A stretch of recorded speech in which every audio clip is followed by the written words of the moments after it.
Alright, what's up, people? The MMA Weigh In is back. This is Jazz, your lead man. And we got 3 cornermen today, not just 2. So we got a good show for you guys today. We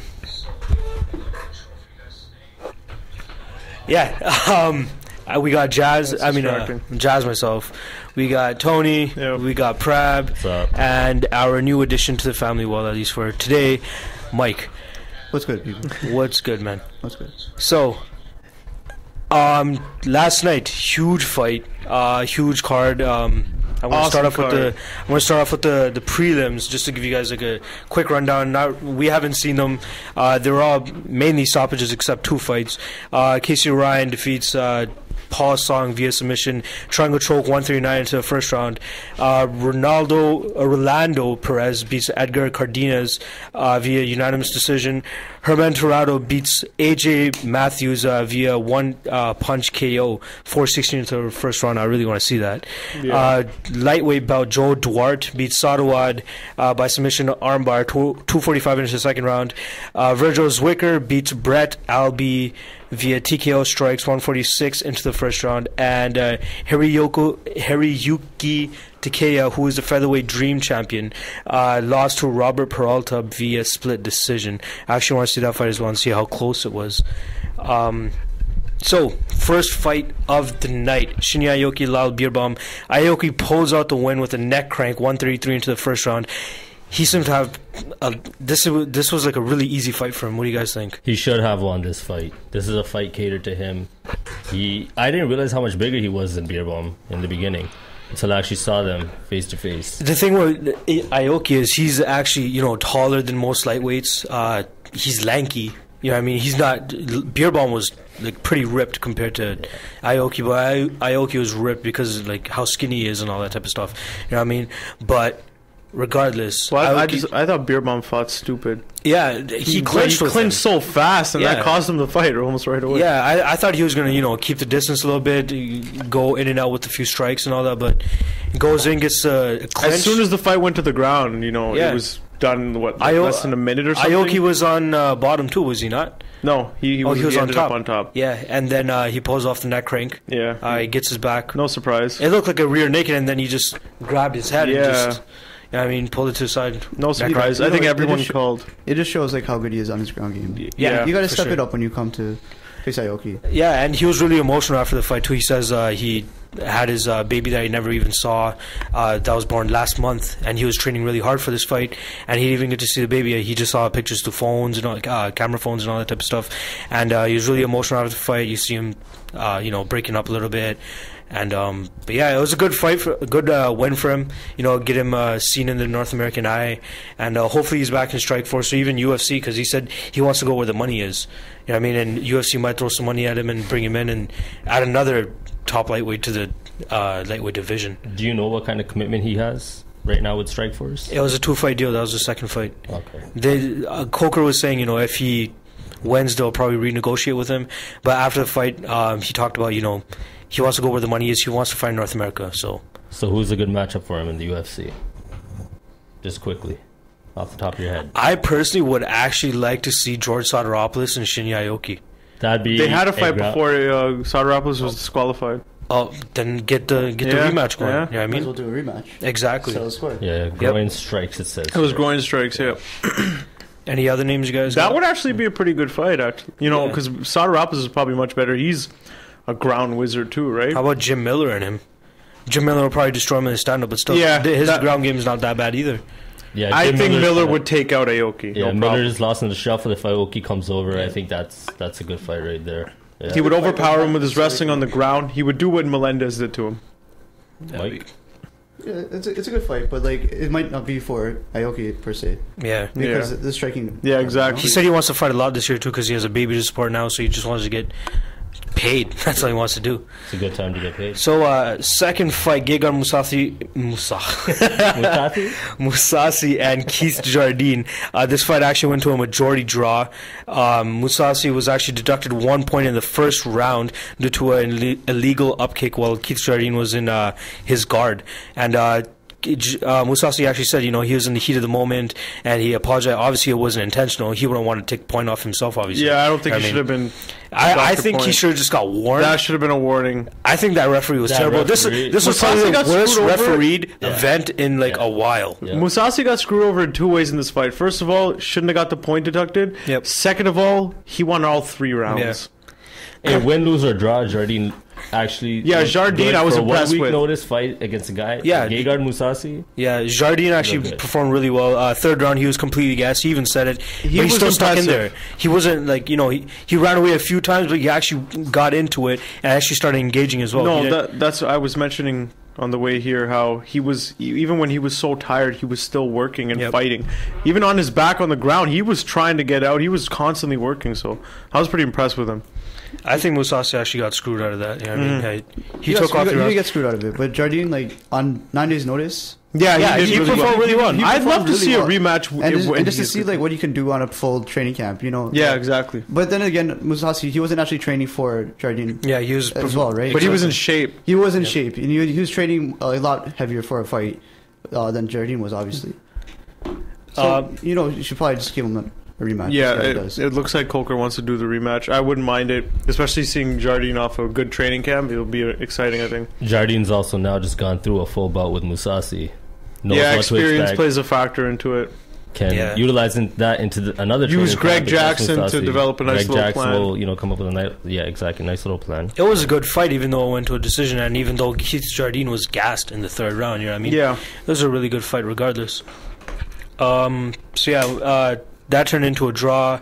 Next up, we had the co-main event, the first light championship fight of the night. The lightweight championship going on the line. Gilbert Melendez, Tatsuya Kawajiri. Melendez finishes this TKO strikes 3-14 into the first round, retaining the Strikeforce lightweight championship. I personally, let me just get my point out here first. Do it. We're on the same Not side. only was the Gegard Mousasi fight, poorly refereed. Cecil Peoples, probably the worst judge in the history of refereeing. Screw Steve Mazzagatti.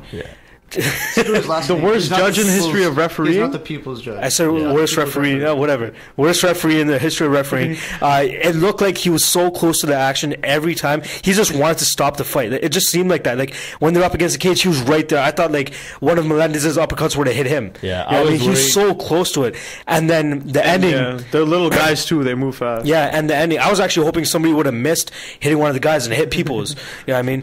But it ended up. I personally thought it was a premature stoppage.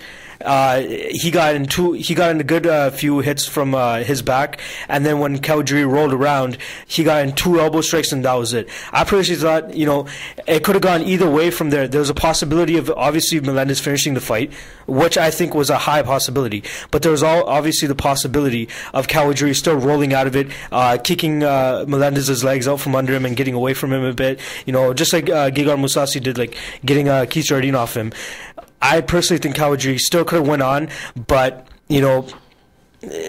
that's refereeing. He was in a bad position. He was getting rocked, and personally, the way the fight was going, Melendez probably would have taken the fight either way. But I was a little disappointed the fact that Kawajiri actually, was the victim of a premature stoppage. Kawajiri didn't ever really look out to me. No, he was pretty out. He was flailing. He was flailing, yeah, but even in the flails, And as soon as the fight ended, we'd look at him. His eyes were glazed over. Man, he was out of it. Those 2 elbow strikes on the ground were pretty intense. They would hit him right in the face. Well, there's the case that we made last night in terms of he was definitely rocked in some way, and when he was turning on his side, it looked like he was just trying to shield himself. A perfect example, actually, even though it didn't end up in the way that we were hoping Kawajiri for, the Shogun and Jones fight.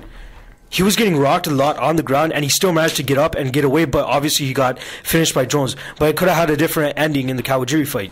You know what I mean? Perhaps. I think it was a premature stoppage. I kind of agree with you in the premature stoppage simply because it's like a title fight and there's 2 big guys. Yep.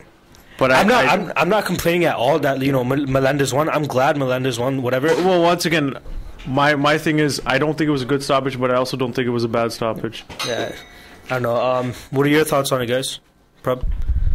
I agreed with you. Title fight, Yeah, maybe for a title fight, like I've could seen have afforded a couple more shots. I've seen much, worse guys taking worse poundings on the ground and still managing to, I don't know, roll over, just get into a different position. Seemed like Kawajiri wasn't even given the opportunity. What I'm surprised is they get Big John McCarthy and Gegard Mousasi fight, and then for a title fight they put in Cecil Peoples. That I don't know. Where was Herb? Where's Herb? Why is Herb never at these Strikeforce events? Why isn't he ever at these Strikeforce events? Miss me some Herb, man. You think the co-promotion? You got to get Herb. Well, either way, Herb Dean is still he's with the still commission. Referees for Strikeforce. He's with the commission. Yeah, he's still with the commission, but he needs to be there for these type of events. You need to have the top referees, the top judges for everything. Big John McCarthy. I don't know Herb what Dean. they're doing with these. Like, I think Herb Dean's better than Big John McCarthy personally. Yeah. Even Dana was calling Herb Dean possibly one of the best referees in the history of mixed martial arts. Yeah. So. Okay. We're going off on a tangent here. Following the fight, Gabriel Melendez in his post-fight interview actually started calling out UFC fighters, saying that he wants to unify the belt, and Scott Coker actually didn't even rule out the possibility of that happening. He actually said it's all they're just waiting and seeing what happens. And well, he's easily the number 2 lightweight in the world. Yeah, exactly. Yeah, getting to that, we'll talk about that after the main event. That was a really good poll, the margin of error. But, the 4% margin of error. Anyway, the main event, welterweight championship on the line. Nick Diaz, Paul Daley. Diaz finishes Paul Daley with 3 seconds left in the first round. TKO punches. This was like a Brock Lesnar. This was an awesome fight. This was a really good fight. Awesome fight. They were brawling. And Daley did like the Brock Lesnar, whatever they want to call it, flipped and just didn't even know where the hell he was. Diaz comes in, done.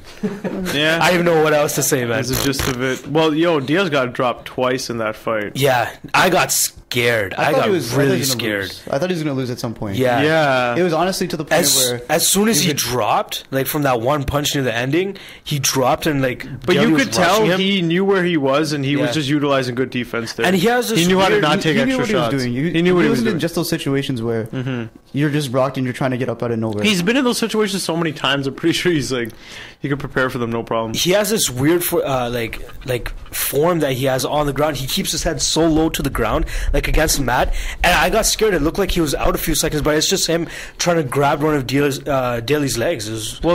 He seems to be using the whole rule that you can't hit him in the back of the head against the guy. Yeah. Because when your head's so close to the ground, there's not much to hit. Yeah, exactly. Speaking of ground strikes, what about that very, very, very close?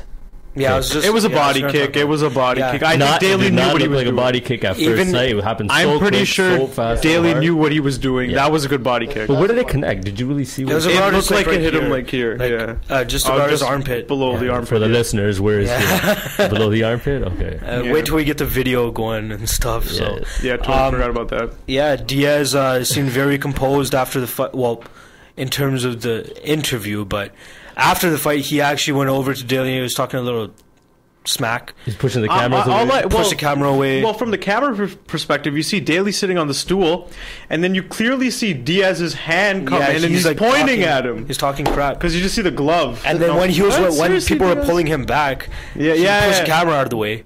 Yeah, I mean, and then you see the other camera. Leading up to the fight, there's a lot of bad blood between the two. That guy just doesn't give a shit. There's a lot of trash talk that goes on to it. Like sometimes you have like this respectable fighters who they come into the trash talk and are humble afterwards. I personally think it just but they were talking each other up. These guys were actually being they were being respectful, and I seem to just up until the fight. Yeah, no, I think I think Diaz made that clear. I think it bursted as soon as the weigh-ins. And they started talking so much crap about each other after that. But even Frank Shamrock was saying like, Diaz just does this. Right? You see the beginning of the fight. Diaz right away drops his hands. Yeah. What? Even the stare down right before they start. He's like, back up. Yeah, back up, bitch. All right, Tony. Thank you. So yeah, that is the review that we've gotten for Strikeforce Diaz versus Daley.